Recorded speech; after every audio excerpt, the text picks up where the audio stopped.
Hi అండి. ఈ సీజన్లో ఫస్ట్ అండి మామిడికాయ పచ్చడి చేస్తున్నాను నేను. ఈ మామిడికాయ ముక్కల క్వాంటిటీకి ఒక 5, 6 తెల్లగడ్డ పాయలు తీసుకోండి. తర్వాత వచ్చేసి రెడ్ చిల్లీ పౌడరు, ఇది టేస్ట్కి తగినట్టు తీసుకోండి. నేనైతే కొంచెం తీసుకున్న, ఇది కారం ఎక్కువ ఉంది. సాల్ట్ కూడా మీరు టేస్ట్కి తగినట్టు వేసుకోండి. ఈ 4 కలిపి మిక్సీకి వేసేటప్పుడు జాగ్రత్తగా వేయండి. మెత్తగా అయితే అస్సలు వేయొద్దు, టేస్ట్ ఉండదు.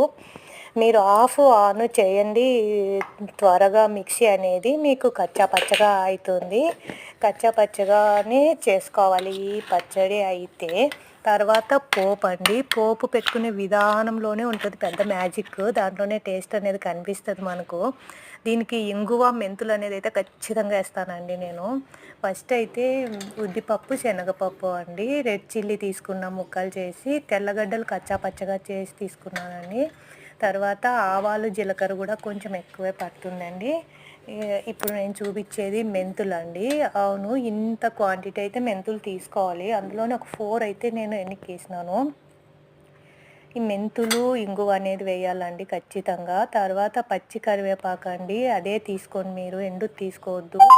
ఆచి ఇంగువ అండి, ఇది ఆచి ఇంగువనే వాడతా నేను, ఎప్పుడు స్టాక్ ఉంటాయి మా ఇంట్లో. ఇది వచ్చి ఆ చిన్న డబ్బాలో ఈ కవర్లో వచ్చేస్తుందండి ఇది. నేను ఇప్పుడు చేసే క్వాంటిటీ పచ్చడికి ఖచ్చితంగా ఇంత పడుతుందండి ఇంగువ అనేది. ఇది వేసుకోవాలండి. ఇప్పుడు పోపు వేసుకోవాలి. ఇది కూడా పర్ఫెక్ట్గా అట్లా మాడకుండా, ఇట్లా పచ్చిగా ఉండకుండా ఖచ్చితంగా వేసుకోవాలండి పోపు అనేది.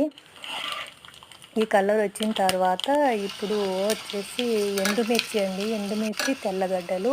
ఇది కొద్దిగా తెల్లగడ్డలు కలర్ మారిన తర్వాత మీకు ఇది కరివేపాకు వేయండి.